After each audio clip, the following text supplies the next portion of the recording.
All right, in this video, I want to go over how I sped up my fat loss without increasing my dose. So you can hopefully take what I did and lose more weight without having to deal with maybe more side effects from a higher dose or spending more money. First, I want to give some context before I talk about how I sped up my weight loss. So back in October to December-ish, my weight loss was slowing down. I went from losing 1 pound per week to about 0.8 pounds per week, right over here. This slowing down is a normal thing that happens over time, so I wanted to speed it up. And eventually I was able to lose 1.2 pounds per week. This might not seem like a lot, but it was for me and it adds up. To give an analogy, imagine you're at, I don't know, a donut shop. And they have a deal that if you buy 3 donuts, you get 1 free. When I lost weight at 1.2 pounds per week and lost for 3 weeks, I got an extra week of weight loss pretty much for free. And over time, this means I can be a few months closer to hitting my goal weight. Hopefully this makes sense. I know it's a kind of dumb analogy, but yeah. Now again, I need to say that this was happening between October to December. I'm currently losing about 1 pound per week. I've been considering speeding up my weight loss again, but I don't know if I really want to for various reasons. But in case you might want to lose weight faster, this video is for you. So I have a 4-step process to speed up my weight loss, and I'll go over what some of these terms mean soon. But step 1, I address invisible calories.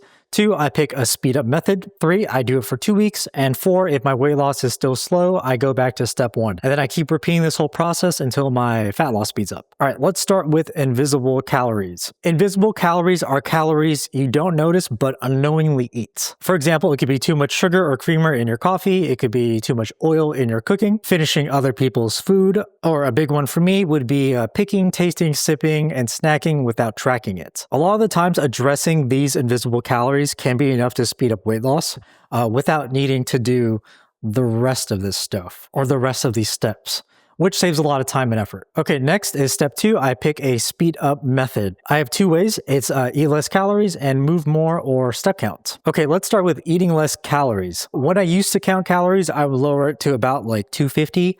So let's say I was eating 2,000 calories per day to lose weight. And my weight loss was slowing down, so then I would drop it to 1,750 calories per day. Calories are made up of macronutrients, which are protein, carbs, and fats. I never lower my protein because it helps prevent muscle loss, so I either lower my carbs or my fats, or sometimes both. I typically try to lower carbs over fats, but in general, it comes down to personal preference. Now, when eating less food, sometimes hunger can come back. And when that happens, I don't personally immediately increase my dose. I don't increase it for 2 reasons, and it's 1, potentially getting more side effects, and 2, it's money. I'm pretty sensitive to the meds, so every time I increase it, I sometimes deal with more nausea or bloat. So I just try to keep it as low as possible. And then 2 is more money. Basically, the more meds I have to take, the more I have to spend. So if I don't always immediately increase my dose, how do I manage my hunger? I use what I call hunger management methods. These are just a few of the ones I use. I got a whole video where I cover just this topic in more detail. All these methods are meant to help me get full faster and stay full longer just to curb my hunger. And going through the list briefly, first I have more high volume foods and less calorie rich foods. High volume foods would be things like vegetables, fruits, anything with high water content, lower in calories, and high in fiber. And then less calorie-rich foods. So calorie-rich foods would be things like cookies, cake, ice cream, a lot of those type of junk foods. Next, I would have more solid foods and less liquid calories. For example, instead of having protein drinks, I would have more steak and chicken, or just whatever solid protein meat. And last, I only eat when I'm hungry. So instead of eating on a set eating schedule, let's say breakfast, lunch, and dinner, I only eat when I'm hungry. Now, if I do all this hunger management stuff and I still can't manage my hunger, then I'll consider increasing my dose. Again, I have a whole video on just this topic, which goes into much more detail about this. Okay, so we covered my first speed up method, which was eating less calories. Now we go on to the second one, which is increased step count. Physical activity or step count in this case can work well for speeding up fat loss, and this is exactly what I used to do to speed up mine. So I aim for about 6,000 to 10,000 steps per day, just for general health purposes.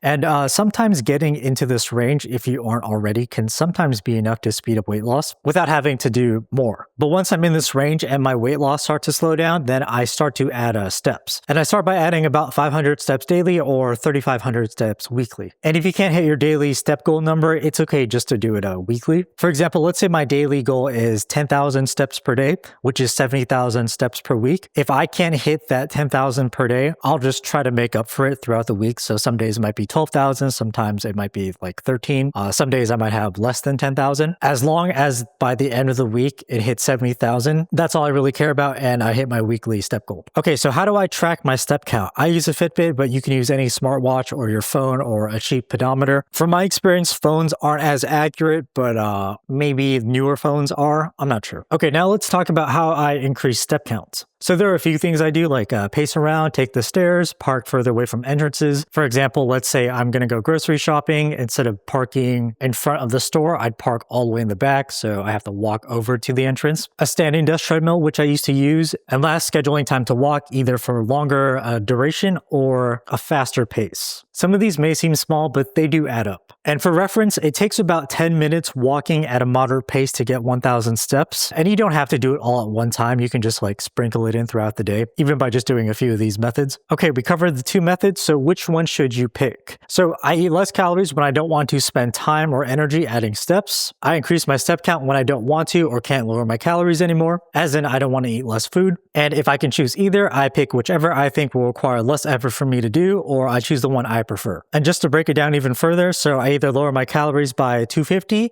or I increase my step count by 500, or I combine the methods and just split it down the middle. So I lower my calories by 125 and I increase my step count by 250. Okay, let's go through the whole speed up process. So one, I address invisible calories, and by address, I usually mean I reduce or stop eating them and see if my weight loss speeds up. If it's not the issue, then I move on to step two. I pick a speed up method. So either eat less calories, move more, or a combination of both. Three, I do it for 2 weeks. Week one tells me if there are any changes in my weight, and week two confirms it. For example, let's say in week one, I lost some weights and sped up my fat loss. It could be water fluctuations or it can be actual weight loss. So then I do everything again for another week and I see if my weight loss continues. If it continues, then it probably means what I'm doing is working. All right, step four, if my fat loss is still slow, I do more of the speed up method I chose or add on the other one. For example, let's say I chose to increase my step count and weight loss is still slow after 2 weeks. Then I'll either increase my step count again by another 500, which is now 1,000 steps per day total, or I keep my steps at 500 and I lower my calories by 250. Then I keep repeating this process until my weight loss speeds up. Now I want to talk about how I applied this whole process to myself back in October to December-ish. So first, I addressed invisible calories, if any. I'm a food picker. I like tasting and snacking on whatever is on my kitchen table. This time I didn't have anything to pick on, so no invisible calories. Two, I pick a speed up method, either eat less, increase step count, or a combination of both. In my case, I just chose to increase step count. I increase it by about 2,000 per day instead of 500, mostly because I just like walking. You might not need to get to this high of a step count. Everyone is different. And three, I did it for 2 weeks and confirmed my fat loss has sped up, so I didn't have to go to step four and repeat the process. And doing this got me from losing 0.8 pounds per week to 1.2 pounds per week, which, like I mentioned earlier in the video, this adds up over time, which can save me months of weight loss. Now, this part is really important. After you speed up your fat loss doing all this, you have to keep doing what you're doing. To give you an example, I sped up my fat loss by increasing my steps, so I have to continue getting those same amount of steps per day, because if I don't, my weight loss will slow down again. And I keep doing this until I hit my goal weight, and after I hit it and go into maintenance, I can pull back a bit. Now, something cool to know is what I do to speed up fat loss is what I do to prevent plateaus. I define plateaus as 2 or more weeks of no weight loss. Some people like to use 4, but I believe if you weigh yourself almost every day and use a weight tracking app, like in my case, I use Shotzi, it will tell you how fast you're losing weight and if you need to speed it up. And preventing plateaus is much easier than being in a plateau. I know some people can be in a plateau for months before they see changes, and that's months of not losing weight.